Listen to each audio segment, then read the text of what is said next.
Jack alias Mazingira is a man who is very aware of the goodness of Mother Nature. He teaches people the need to protect the environment, especially this time of the pandemic, for healthier atmosphere.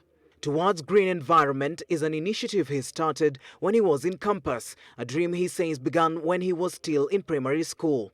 And again, what prompted me actually onto training on matatus was one thing. There was a day I was in town around archives. Actually, that day I didn't go to, on my normal duties of creating awareness and stuff. I was just on my, running some, normal errands.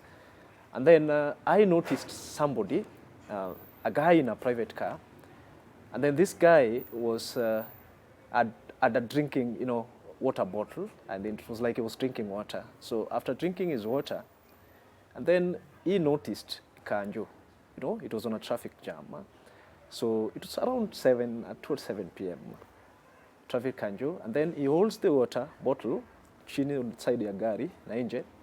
So after doing that, anaangalia Kanjo. Kama Kanjo amoni, anarudisha, anaangusha chini. So I came to realize, okay, people are doing this because of Kanjo. They're not doing it for themselves.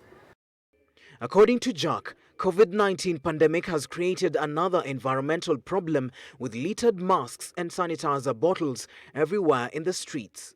I realized children in Kawangware would use and play with masks that people have used. Simply because after using it, you just dispose it off anyhow. Okay? So it is another problem. These face masks, they're clogging actually. They've clogged the waterways, the water systems, actually in Nairobi. And like I mentioned earlier, the environment is not just for human beings. There are also other creatures that depends on them. This has resulted so much into, other creatures getting affected.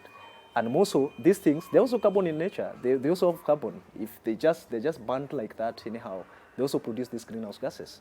So that has really been a menace currently. These things find their way into the oceans. Yeah, people use them, I believe people still go to the beach. They carry these things along with them. The problem, they don't take them back with them. So when they leave them along the oceans, they get blown into the oceans. They are carried by the currents into the oceans. We have the marine, aquatic life there. They get affected by these things. Jack claims the government and other stakeholders have not taken the issue of environmental hazards seriously during this pandemic, hence the need for more civic education, especially to the youth. He is here to create awareness to the environment through developing appropriate attitudes and teaching the right skills possible to the younger generation to solve environmental problems. Nyakundi Kelvin, Switch TV.